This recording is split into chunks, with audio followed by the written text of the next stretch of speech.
Emily Carter never expected that a normal Saturday morning would change her life forever. The house was quiet and peaceful, just like every weekend. Sunlight came gently through the curtains, filling the hallway with soft warmth. She stood inside the bathroom, brushing her teeth, thinking about nothing important. Her husband Daniel had already left for work early in the morning, as usual. He had kissed their son Noah on the head, gave Emily a small, distracted smile, and walked out. There was nothing wrong with him. He was responsible, calm, and dependable. But lately, he felt distant, like someone who lived in the same house, but far away in spirit. Emily rinsed her mouth and stared at herself in the mirror. She looked the same, but she didn't feel the same. There was a quiet emptiness inside her, something she couldn't explain. She heard Noah laughing in the living room while watching cartoons. His happiness was pure and simple, and it always brought her comfort. She smiled softly, knowing he was the best part of her life. Then suddenly, there was a knock on the bathroom door. It was gentle, almost hesitant. "Mom," Noah's small voice called. Emily frowned slightly. Noah usually just opened the door without knocking. Something in his tone felt different. "Yes, Noah," she answered. There was a small pause before he spoke again. "There's someone here." Emily's heart skipped without reason. She didn't know why, but those words made her feel uneasy. "Someone?" she asked. "Yes," Noah said quietly. "Said he knows you." Emily quickly wiped her hands and opened the door. Noah stood there holding his favorite stuffed dinosaur. His face showed curiosity, not fear, but he looked unsure. "Where is he?" she asked. "At the door," Noah said, pointing toward the living room. Emily walked slowly down the hallway. Her heartbeat grew faster with every step. Her mind tried to think of who it could be. Maybe a neighbor. Maybe a delivery person. Maybe someone Daniel knew. But deep inside, she felt something she hadn't felt in years. Uncertainty. She reached the front door and looked through the glass, and everything inside her froze. Standing there was Michael Bennett. For a moment, Emily forgot how to breathe. Michael stood quietly, his hands in his jacket pockets, his posture calm but nervous. His face looked older, more mature, but it was still him. His dark hair had small gray strands now. His eyes were the same warm brown she remembered so clearly. Her first love, her past, her unfinished story. Emily opened the door slowly. Michael looked up and their eyes met. Neither of them spoke for a moment.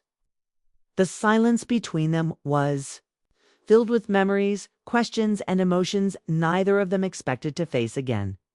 "Hi, Emily," he said softly. His voice was exactly the same. Emily felt her chest tighten. "Michael," she whispered. She couldn't believe he was real. She hadn't seen him in 11 years. 11 long years filled with marriage, motherhood, and a completely different life. "What are you doing here?" she asked quietly. Michael gave a small, nervous smile. "I was in town," he said. "I didn't know if I should come, but I wanted to see you." Emily didn't know what to say. Her thoughts were moving too fast. She suddenly remembered Noah standing behind her. "Noah, honey, can you go play in your room for a while?" she said gently. Noah nodded and ran off without asking questions. Emily turned back to Michael. He looked unsure, like he was ready to leave at any moment. "I'm sorry," he said. "I didn't mean to surprise you." Emily hesitated, then stepped aside slightly. "Do you want to come in?" she asked. Michael looked surprised. "Only if you're comfortable," he replied. She nodded. He stepped inside slowly, looking around her home with quiet curiosity. It was a simple family house filled with warmth and memories. Children's drawings were on the walls. Toys were neatly placed in corners. It was clear she had built a life here. They sat on the couch, leaving space between them. The silence felt heavy. Michael looked at her carefully. "You look well," he said. Emily gave a small smile. "So do you." It wasn't completely true. He looked tired. Not physically, but emotionally. Like someone who had carried quiet thoughts for a long time. "What have you been doing all these years?" she asked. Michael leaned forward slightly. "Working, moving around, trying to build something stable." He paused. "I heard you got married." Emily nodded. "Yes, Daniel, we've been married for 8 years. And your son?" he asked gently. "Noah, he's 7." Michael smiled softly. "He seems like a good kid." "He is," Emily said. They sat quietly for a moment. Michael looked down at his hands. "I didn't come here to cause problems," he said. I always wondered how you were." Emily felt something move inside her heart. She remembered their younger days. Long walks, late-night conversations, dreams about the future. Michael had been her safe place, her happiness, her best friend. But life had taken them in different directions. There was no fight, no anger, just distance and silence. And now, he was here again. "I'm doing okay," she said softly. Michael nodded, but he didn't look fully convinced. They talked more, about simple things, about work, about life, about time. And slowly, something unexpected happened. Emily felt comfortable. It was easy to talk to him, easy to laugh, easy to remember who she used to be. She hadn't felt that way in years. With Daniel, their conversations were practical, short, focused on responsibilities. But with Michael, every word felt alive. It scared her, 'cause she realized how much she had changed, or maybe how much she had hidden. After some time, Michael stood up. "I should go," he said. Emily stood too.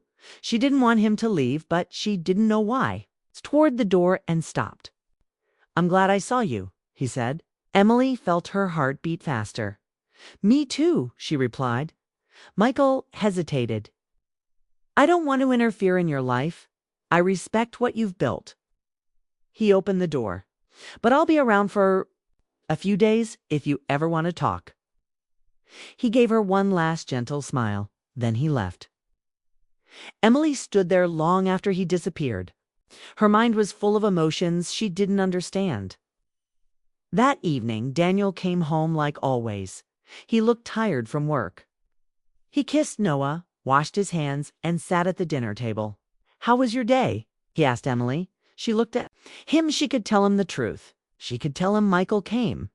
But the words stayed inside her. "It was fine," she said quietly. Daniel nodded and began eating. Nothing changed. And yet, everything had changed. That night, Emily lay. In bed beside him, he fell asleep quickly, but she stayed awake. Her phone suddenly lit up. A message. Her hands trembled slightly as she picked it up. It was from Michael. "I'm glad I saw you today." Emily stared at the screen. Her heart raced. She knew this was the moment where choices began. She knew nothing was simple anymore. And as she held the phone in the quiet darkness, she realized one truth she couldn't ignore. The past had found her again. And it wasn't ready to let her go. Emily stared at Michael's message in the darkness of her bedroom. The words were simple, but they carried weight. "I'm glad I saw you today." Her heart beat faster than it should have. She glanced at Daniel sleeping beside her. His breathing was calm, steady, unaware. He looked peaceful, like nothing in the world could disturb him.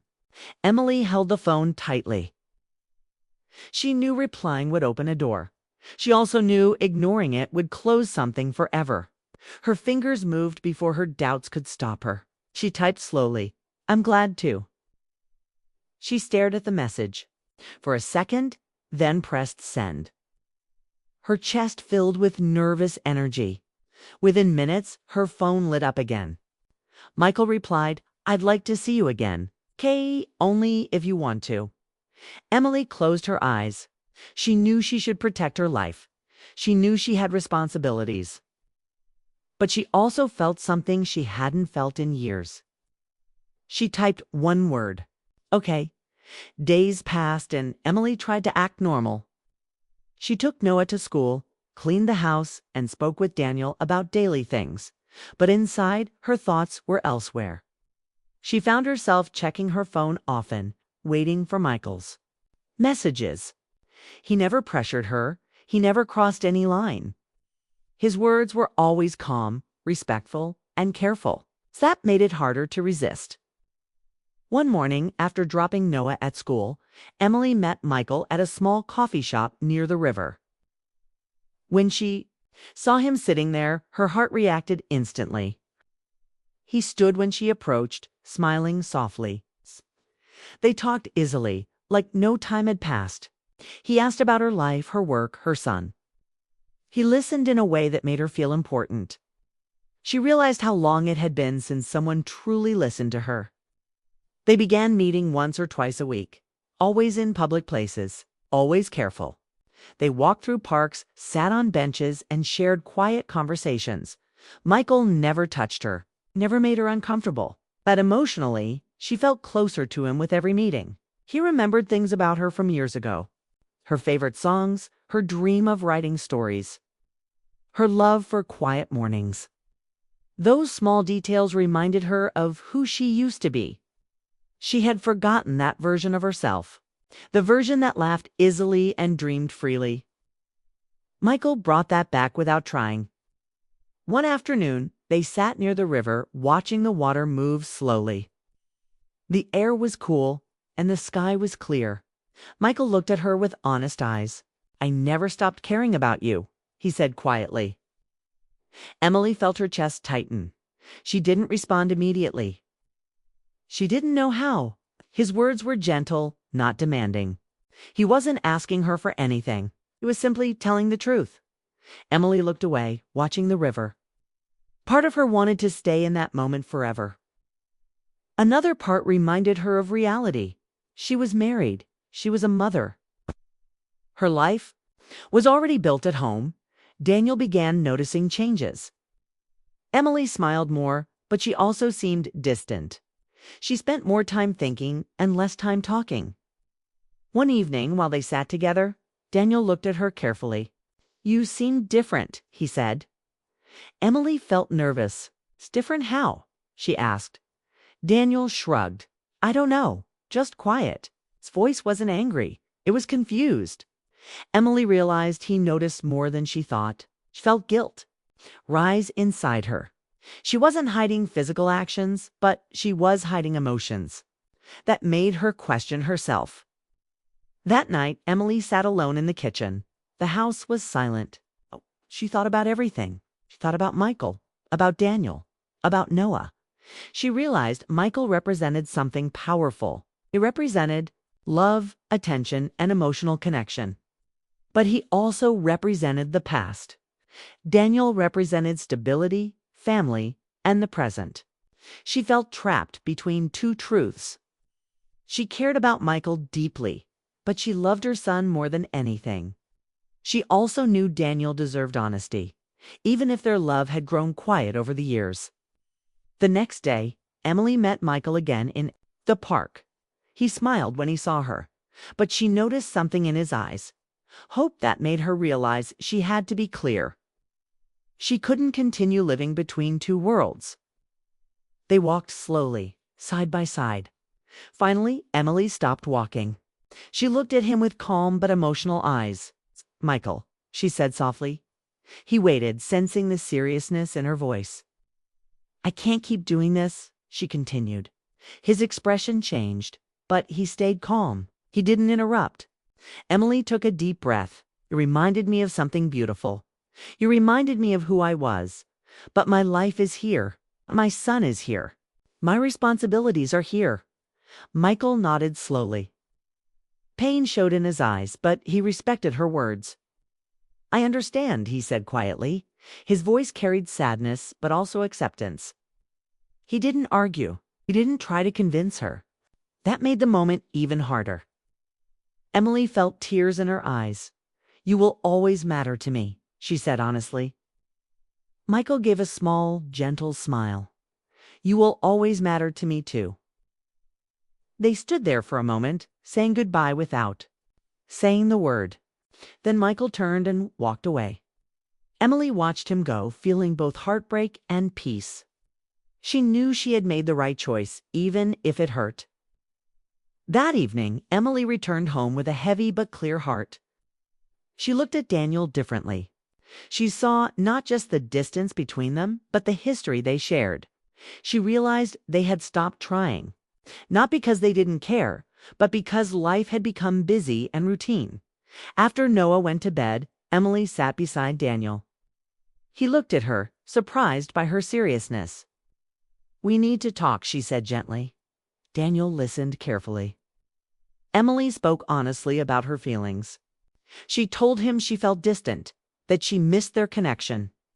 She didn't mention Michael, but she spoke about the emptiness she had felt. Daniel stayed quiet for a long moment. Then he spoke truthfully. "I miss us too," he admitted. His words were simple but meaningful. They talked longer than they had in years. They spoke about their struggles, their stress, and their emotional distance. They didn't blame each other. They listened. That conversation became a turning point. It wasn't perfect, didn't fix everything instantly, but it opened a door. It gave them a chance to rebuild. Over the next weeks, Emily focused on her family. She spent more time with Noah, more time talking with Daniel. They began doing small things together again, watching movies, sharing meals without distractions, talking before sleep. Slowly, their connection grew stronger. It wasn't the same. As before, it was different. More honest, more real. Emily never saw Michael again. He didn't message her. He respected her decision completely.